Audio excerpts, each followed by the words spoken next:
How to use a 20 USDT coupon on BYBIT. Hi everyone. In this video, we will show you exactly how to use the 20 USDT coupon on BYBIT. First, open the BYBIT app or website on your device. Make sure you are logged in into your account. Once you're logged in, locate and click on the profile icon, usually found at the top right corner of the screen. In the profile menu, click on My Rewards.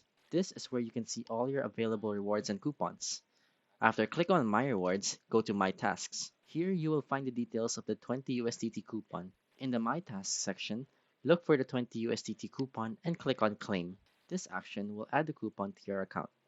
Once you have claimed the coupon, click on Use. This will apply the coupon to your account, making the 20 USDT available for use. After clicking Use, you should see a confirmation message that the 20 USDT coupon has been successfully claimed.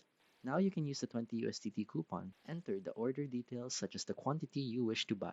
Finally, click on Buy or Long to place your order using the 20 USDT coupon. If you're interested in trying BYBIT, click the first link in the description. Thanks for watching. Don't forget to like, subscribe, and share.